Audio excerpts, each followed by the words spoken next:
नमस्कार विद्यार्थी मित्रांनो, तुमच्या सर्वांचं सहर्ष स्वागत करतो आपल्या युट्यूब चॅनलमध्ये, ज्याचं नाव आहे सेवक सर अकॅडमी। आजपासून आपण इयत्ता 10वी विज्ञान भाग 2 या विषयाची लेक्चर सुरू करत आहोत। आज आपला धडा क्रमांक 1 आहे। आज आपण या धड्यातलं बरंच काही बघणार आहोत। तर सुरू करूया धडा क्रमांक 1। तत्पूर्वी तुम्ही या चॅनलवरती नवीन असाल तर चॅनलला सबस्क्राईब करा, लाईक करा, शेअर करा आणि जे तुमचे मित्र आहेत त्यांच्यापर्यंत या चॅनलला पोहोचवा। ओके, तर आपण सुरू करूया चॅप्टर नंबर 1, अनुवंशिकता व उत्क्रांती। हा जो चॅप्टर आहे विद्यार्थी मित्रांनो, हा बोर्डच्या परीक्षेच्या दृष्टिकोनातून भरपूर महत्त्वाचा चॅप्टर आहे। याच्यापैकी 3 मार्क ते 5 मार्कला हा धडा येतोय। बोर्डचे जे पेपर होतात का आपले, त्याच्यामध्ये 3 मार्क ते 5 मार्कला हा चॅप्टर येतोय। तर सुरू करूया आजचा आपला धडा क्रमांक 1, लेक्चर नंबर 1, अनुवंशिकता व उत्क्रांती। तर आपला पहिला टॉपिक आहे अनुवंशिकता व अनुवंशिक बदल। तत्पूर्वी आपण समजून घेणं गरजेचं आहे की अनुवंशिकता म्हणजे काय। तर अनुवंशिकता म्हणजे काय, एका पिढीतील जैविक लक्षणं जनुकांद्वारे पुढच्या पिढीत संक्रमित होण्याची प्रक्रिया म्हणजे अनुवंशिकता होय। जी काही एक पिढी आहे, एका पिढीतील जैविक लक्षणं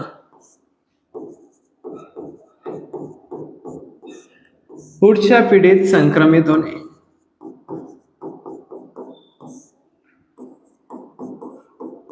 यालाच काय म्हटलं जातंय, अनुवंशिकता। हा प्रश्न बोर्डच्या पेपरला वारंवार येऊन गेलेला आहे। अनुवंशिकता म्हणजे काय, तर अनुवंशिकता म्हणजे काय, एका पिढीतील जैविक लक्षणं, जी काही एक पिढी आहे, वडिलांची जी पिढी आहे त्यातील जैविक लक्षणं पुढच्या पिढीमध्ये ऍज इट इज संक्रमित होणे, त्यालाच अनुवंशिकता म्हटलं जातंय। मग अनुवंशिकतेमध्ये भरपूर जणांनी शोध लावले, त्याच्यापैकी एक होते सर ग्रेगर जोहान मेंडल। यांनी वाटाण्याच्या झाडावरती शोध लावला होता। वाटाण्याचं झाड बघितलं होतं त्यांनी, वाटाण्याच्या झाडामध्ये जे काही गुणसूत्र होते, गुणसूत्राचा शोध लावला होता। गुणसूत्र कसे फॉर्म होतात किंवा गुणसूत्राचं कार्य काय चालतंय हे त्यांनी सांगितलं होतं। मग आता आपल्याला समजलंय अनुवंशिकता म्हणजे काय। अनुवंशिकता म्हणजे काय, एका पिढीतील जैविक लक्षणं पुढच्या पिढीमध्ये संक्रमित होण्याची प्रक्रिया म्हणजेच अनुवंशिकता होय। पुढे आपल्याला सांगितलंय आधुनिक अनुवंशिकीचा प्रारंभ सर ग्रेगर जोहान मेंडल यांनी केला। मग पेपरला भरपूर वेळेस प्रश्न येऊन गेलेला आहे, आधुनिक अनुवंशिकीचा प्रारंभ कोणी केला। तर आधुनिक अनुवंशिकीचा प्रारंभ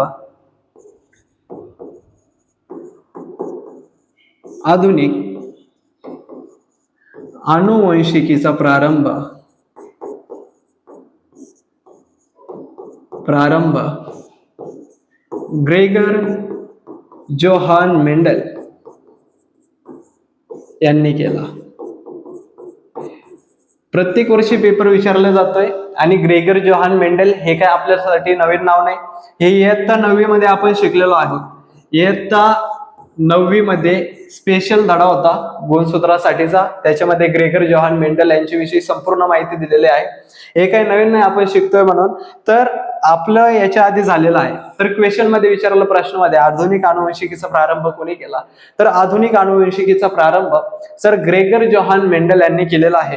पुढे आपल्याला सांगितलंय त्यांनी बराच कालावधी संशोधन करून अनुवंशिकतेबद्दलचे निष्कर्ष शोधून काढले। मग त्यांनी काय केलं माहितीये का, बराच वेळ त्या गुणसूत्रांवरती शोध लावला, अनुवंशिकीवरती शोध लावला आणि बराच वेळ त्यांनी त्याचं कामकाज चालू ठेवलं। त्यांच्यानंतर सन 1901 साली ह्युगो द रिस यांच्या उत्परिवर्तन सिद्धांताने अचानक घडणाऱ्या बदलामागील कार्यकारण भाव समजला। मग आता ग्रेगर जोहान मेंडल झाले। ग्रेगर जोहान मेंडल यांच्या नंतर सन 1901 साली ह्युगो द रिस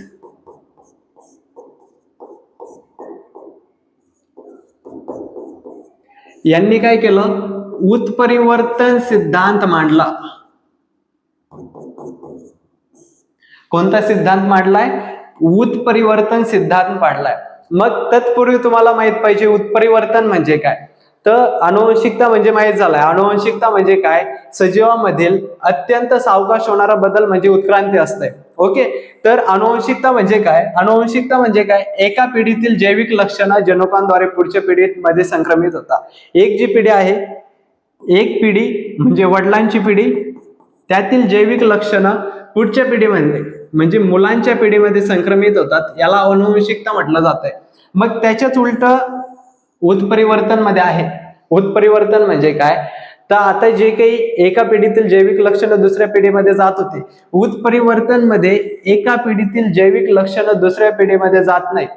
म्हणजे एक पिढी जी वडिलांची पिढी आहे त्याच्यामध्ये वडिलांमध्ये जे काही गुणधर्म आहेत ते मुलामध्ये ट्रान्सफर होत नाही किंवा जात नाही, त्यालाच काय म्हटलं जात आहे, उत्परिवर्तन म्हटलं जात आहे.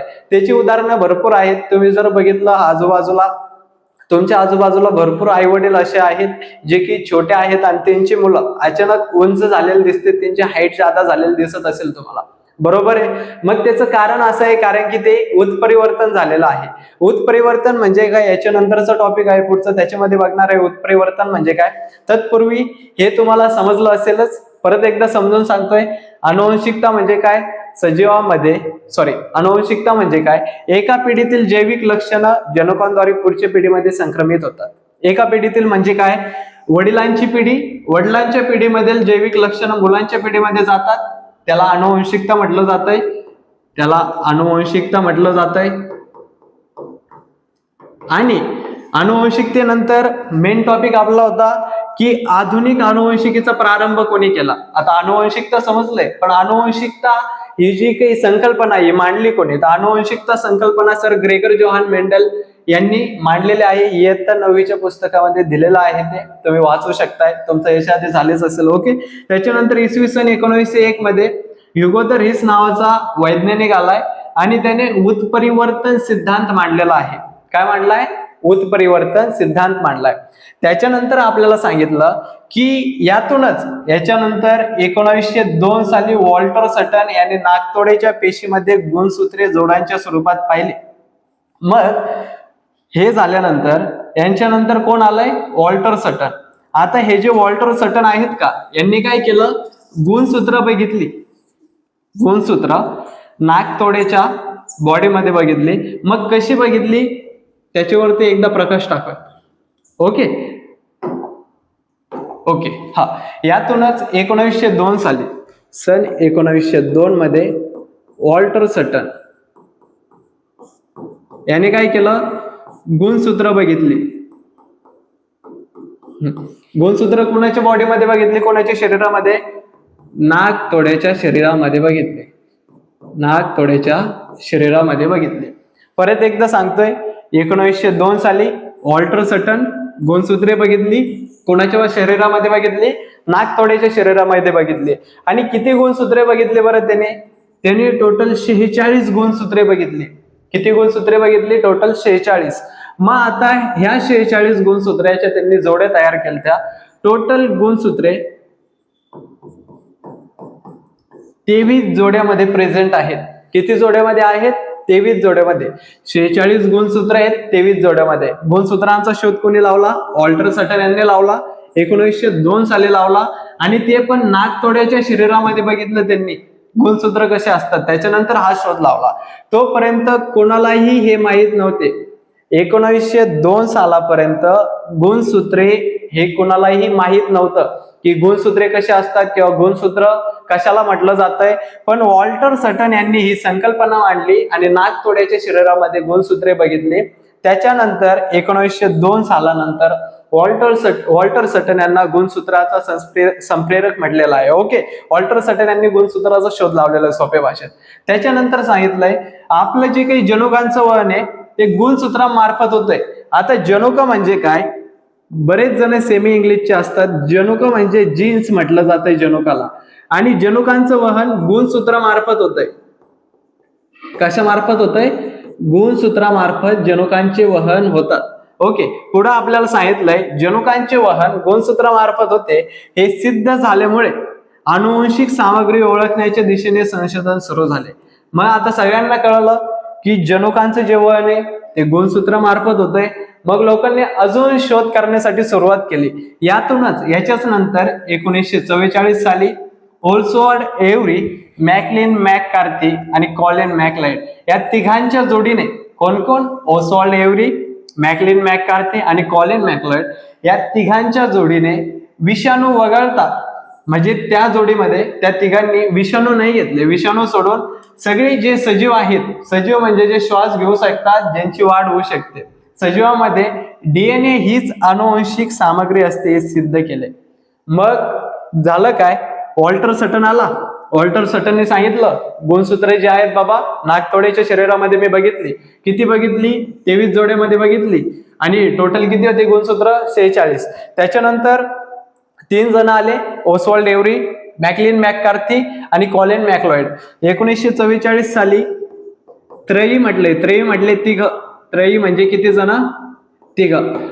या तिघांनी काय केलं माहितीये का, या तिघांनी विषाणू वगळता, विषाणू सगळ्यांना माहिती विषाणू कोणत्या प्रकारचे असतात, विषाणू वगळता सजीव म्हणजे जे जगू शकतात, जे वाढू शकतात, जे श्वास घेऊ शकतात, त्यांना सजीव म्हटलं जात आहे.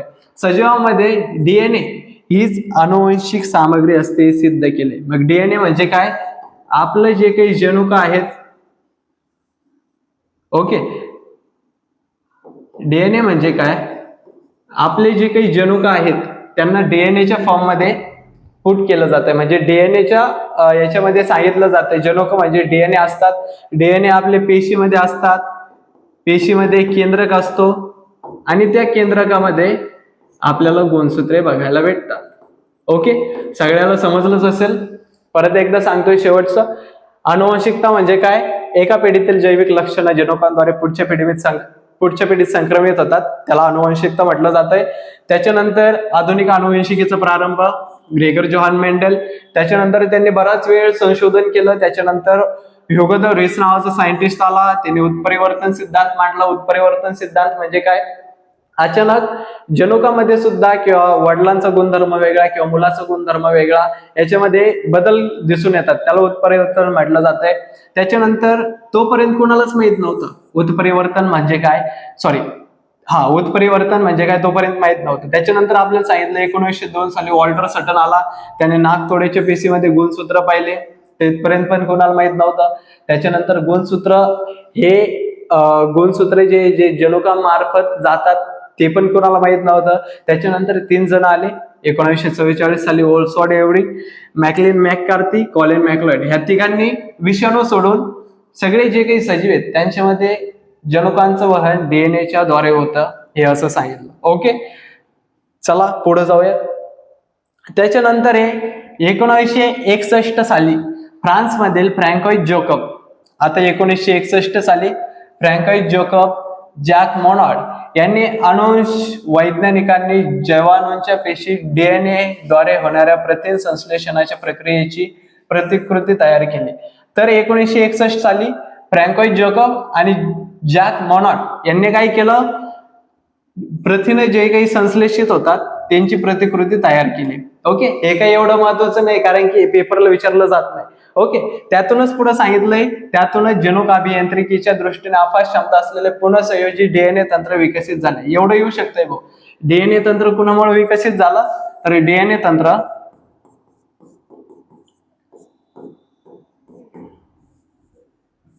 ओके,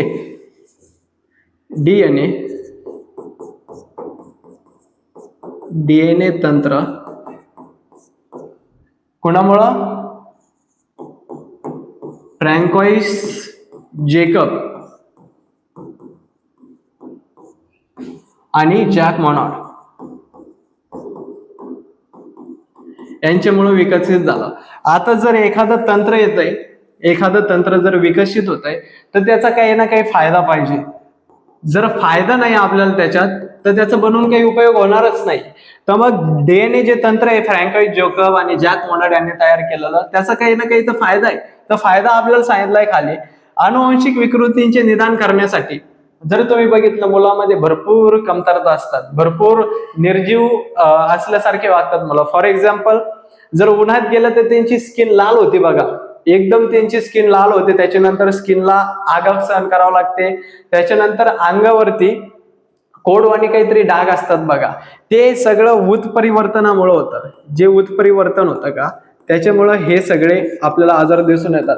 पण पुढे काय सांगितलं, हे दोघं आले, या दोघांनी एक डीएनए तंत्र विकसित केलं ज्याच्यामुळे जे काही अनुवंशिक विकृती आहेत, विकृती म्हणजे काय आजार, त्यांचं निदान करण्यासाठी काय झालं, मदत झाली.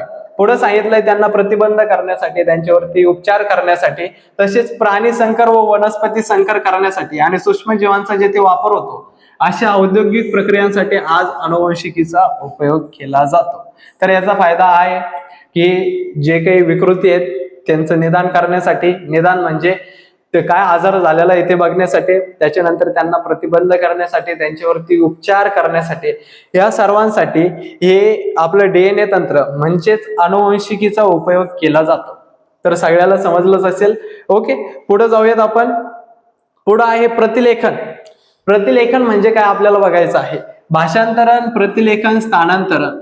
दरवर्षी म्हणजे प्रत्येक वर्षी या 3 पैकी एक प्रोसेसवरती प्रश्न असतो. मागच्या वर्षी देखील होता, या वर्षी देखील असणार आहे. 1 किंवा 2 मार्क्सचा प्रश्न विचारला जातो. भरपूर महत्वाचा आहे हे, याला टिक करून ठेवा. ओके, 2 किंवा 3 मार्कला प्रश्न विचारला जातोय. 1 मार्क्ससाठी रिकामी जागा असते ते पण सांगून टाकलं. ओके, चला. प्रतिलेखन, भाषांतरण, स्थानांतरण. भरपूर लोक काय करतात माहितीये का, प्रतिलेखन एवढं लिहित बसतात, स्थानांतरण भरपूर मोठं, भाषांतरण पण भरपूर मोठं लिहित बसतात, पण त्याची उत्तर एवढे मोठे नसतात. एकदम छोटी छोटी संकल्पना आहे जी मग लक्षात बसन अशी, आणि त्याच्यावरती तुम्ही कितीही पेपर मध्ये लिहू शकता. ओके, मग प्रतिलेखन म्हणजे काय?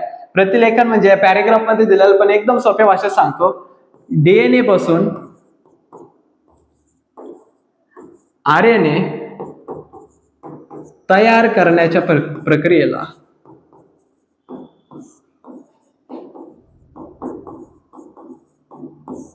प्रतिलेखन म्हणतात. ओके, DNA पासून काय तयार केला जातोय? RNA. मग DNA कशात तयार होतो? पेशीमध्ये. पेशीमध्ये पण कशामध्ये? पेशीच्या केंद्रकामध्ये. परत एकदा, प्रतिलेखन म्हणजे काय? प्रतिलेखन म्हणजे DNA पासून RNA तयार करण्यात येतो, त्याच प्रक्रियेला प्रतिलेखन म्हटलं जातंय. मग DNA कशामध्ये असतो? पेशीमध्ये. पेशी कशामध्ये? पेशीच्या पण केंद्रकामध्ये DNA असतो. मग प्रतिलेखन म्हणजे DNA पासून RNA तयार करण्याच्या प्रक्रियेलाच DNA म्हटलं जातंय. त्याच्यानंतर अजून एक विचारलं जातं याच्यामध्ये, सेंट्रल डॉग्मा म्हणजे काय? तर सेंट्रल डॉग्मा म्हणजे जनुकांमध्ये प्रथिनांच्या निर्मितीविषयक माहिती साठवलेली असते. योग्य प्रथिनांची वेळोवेळ होणारी निर्मिती शरीराकरिता आवश्यक असते, याला सेंट्रल डॉग्मा म्हटलं जातंय. काय? DNA पासून RNA तयार होतो आणि RNA मध्ये काय आहेत आपले? प्रथिन आहेत. प्रथिनांची काय होत असते? निर्मिती होत असते. ओके, मग ही निर्मिती होत असताना ही निर्मिती व्यवस्थित कशी झाली जाईल किंवा व्यवस्थित कशी होईल हे करण्याच्या प्रोसेसला किंवा हे जी पाहतो आपण, याची प्रथिनांची निर्मिती कशी होती त्याला सेंट्रल डॉग्मा म्हटलं जातंय. आणि अजून एक MCQ मध्ये क्वेश्चन विचारला जातो, DNA मध्ये काय आहे आणि mRNA मध्ये काय आहे? ओके, मग DNA मध्ये थायमिन असतंय आणि mRNA मध्ये युरेसिल. ओके, DNA मध्ये थायमिन, mRNA मध्ये युरेसिल. पण मेन आहे जे की प्रतिलेखन विचारलं जातंय. प्रतिलेखन म्हणजे काय? तर प्रतिलेखन म्हणजे काय? DNA पासून RNA तयार करण्याच्या प्रक्रियेला प्रतिलेखन म्हटलं जातंय. त्याच्यानंतर हा जो DNA आहे तो कशात तयार होतो? पेशीमध्ये. पेशीच्या कशामध्ये? केंद्रकामध्ये. परत एकदा आपल्याला सांगितलंय DNA पासून RNA ची निर्मिती होती, पण RNA मध्ये काही प्रथिन आहे त्यांची निर्मिती होत असताना त्या प्रोसेसला काय म्हटलं जातंय? सेंट्रल डॉग्मा म्हटलं जातंय. ओके, आणि आपल्याला सांगितलंय DNA मध्ये काय दिलंय? थायमिन, आणि mRNA मध्ये काय दिलंय? युरेसिल. DNA म्हणजे डायरायबोन्युक्लिक ऍसिड. ओके, DNA म्हणजे काय? डायरायबोन्युक्लिक ऍसिड. ओके, पुढे जाऊयात आपण. हे समजलंच असेल तुम्हाला. ओके, पुढे सांगितलंय आपल्याला पेशी केंद्रकात तयार झालेला mRNA पेशी द्रव्य देतो. तो येताना DNA वरील सांकेतिक संदेश घेऊन येतो. या संदेशामध्ये अमिनो आम्लाकरिता संकेत असतात. प्रत्येक अमिनो आम्लाकरिता असलेला संकेत म्हणजेच कोड 3 न्यूक्लियोटाइडच्या संचाच्या रूपात असतो, त्याला ट्रिपलेट कोडॉन म्हटलं जातं. मग ह्या पॅरेग्राफ मधून एकच लक्षात ठेवायचं, ट्रिपलेट कोडॉन म्हणजे काय? ट्रिपलेट कोडॉन म्हणजे काय? तर ट्रिपलेट कोडॉन म्हणजे काय? 3 न्यूक्लियोटाइडचा संच, 3 न्यूक्लियोटाइडचा संच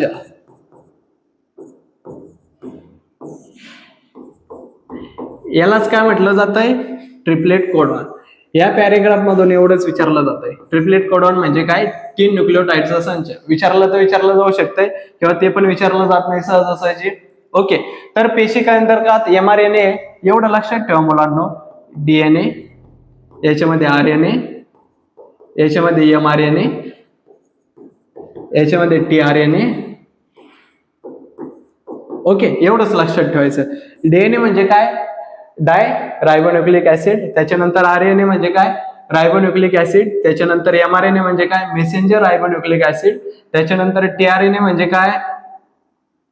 ट्रान्सफर रायबोन्यूक्लिक ऍसिड किंवा ट्रान्सलोकेशन असं काहीतरी. ओके, मग DNA पेशीमध्ये असतो. DNA पासून काय तयार होतोय? RNA मेसेज पाठवतोय आणि त्याचं ट्रान्सलेशन करण्याचं काम tRNA करतोय. ओके, पुढे दिलेलं आहे. चला जाऊयात पुढं. हा, भारतीय, थोडं मोठं करतो याला. ओके, म्हणजे तुम्हाला दिसून येतं.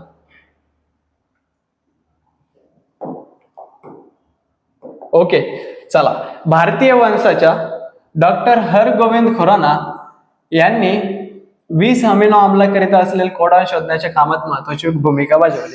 मग आलेलं आहे डॉक्टर खुराना यांना भेटलाय नोबेल पुरस्कार. कोणता पुरस्कार भेटलाय? नोबेल पुरस्कार.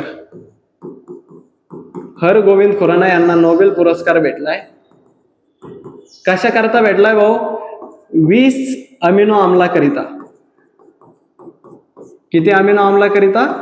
20 अमिनो आम्लाकरिता यांनी कोडॉन शोधला होता. काय शोधला होता?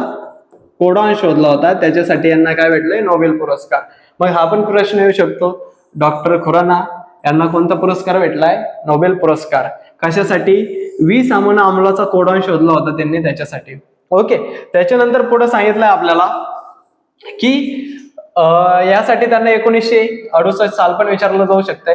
प्रत्येक mRNA, आता हा जो mRNA आहे का, प्रत्येक mRNA हजारो न्यूक्लिओटाइडचा बनलेला असतोय. किती न्यूक्लिओटाइडचा? हजारो. एका सांगितलंय का? अजिबात नाही. हजारो न्यूक्लिओटाइडचा बनलेला असतोय. पुढे सांगितलंय आपल्याला त्यावरील संदेशानुसार प्रथिने तयार करण्यासाठी लागणारे अमिनो आम्ले पुरवण्याचे काम tRNA करतो. tRNA अमिनो आम्लासाठी काम करतो. त्याच्यासाठी त्याकरिता mRNA वर जसा कोडॉन असतो त्याला पूरकक्रम असलेला अँटीकोडॉन tRNA वरती असतो. या क्रियेला भाषांतरण म्हणतात. मग मी परत एकदा सांगतो, DNA पासून RNA तयार करतो, त्या प्रोसेसला प्रतिलेखन म्हणतात. ओके, काय म्हणतात त्याला? प्रतिलेखन म्हणतात. त्याच्यानंतर RNA काय करतो? आपला RNA मेसेज पाठवतोय. काय पाठवतोय? मेसेज पाठवतोय. आणि हा जो मेसेज आहे हा mRNA रूपात जाणार आहे. कोणाकडे जाणार आहे? tRNA कडे जाणार आहे. यालाच काय म्हटलं जातंय? भाषांतरण. ओके, भाषांतरण म्हणजे काय? भाषांतरित करतोय. जर तुम्ही बघितले तर ट्रान्सलेटर भरपूर असतात, बरोबर आहे ना? जर आपण इंग्लिश भाषा बोलतो तर इंग्लिश भाषेचा मराठीत अनुवाद सांगणारे भरपूर जण असतात. तसंच काय सांगितलंय? DNA RNA फॉर्म होतोय, त्याला प्रतिलेखन म्हणतात. RNA काय पाठवतोय? मेसेज म्हणजे एक संदेश पाठवतोय. ओके, आणि हा जो संदेश आहे तो tRNA कडे जातोय. tRNA काय काम आहे? भाषांतर करण्याचं. म्हणजेच हा जो संदेश आहे हा कोड मध्ये असणार आहे. कोडला डिकोड करण्याचं काम कोण करतंय? tRNA करतोय. त्यालाच काय म्हटलं जातंय? भाषांतरण. प्रतिलेखन म्हणजे DNA पासून RNA तयार होतोय आणि भाषांतरण म्हणजे काय? RNA mRNA पाठवतोय म्हणजे मेसेज तो tRNA कडे जातोय. यालाच जो tRNA तो डिकोड करतोय त्याला भाषांतरण म्हणतात. त्याच्यानंतर आपल्याला पुढे काय सांगितलंय माहितीये का? mRNA एका टोकाकडून दुसऱ्या टोकाकडे एक ट्रिपलेट कोडॉनच्या अंतराने सरकत जातो. याला काय म्हटलं जातंय? स्थानांतरण. ओके, हे लिहायचं असलं तर लिहू शकता, मी थोडं बाजूला होतो. ओके, चला, पुढं काय सांगितलंय आपल्याला? पुढं असं सांगितलंय आपल्याला की जो mRNA आता सरकतोय. mRNA काय होतोय? सरकतोय. कसा सरकतोय? एक ट्रिपलेट कोडॉनच्या एवढा, एक ट्रिपलेट कोडॉन एवढा सरकतोय. ओके, याच प्रोसेसला काय म्हणतात? स्थानांतरण. आता सगळ्याला माहिती आहे स्थानांतरण म्हणजे काय? स्थान बदलणे, जागा बदलणे. हा जो mRNA आहे हा सरकतोय म्हणजे आपली काय बदलतोय, जागा बदलतोय. जागा बदलली म्हणजे काय होतंय, स्थानांतरण होतंय. पण किती जागेने बनतोय, 1 फुटाने सरकतोय का 20 फुटाने सरकतोय का 100 फुटाने सरकतोय, एक ट्रिपलेट कोडॉनचं अंतर ठेवून सरकतोय, त्यालाच काय म्हटलं जातंय, स्थानांतरण म्हटलं जातंय. मग 3 प्रोसेस मी तुम्हाला परत एकदा एकदम सोप्या भाषेत समजून सांगतो. प्रतिलेखन,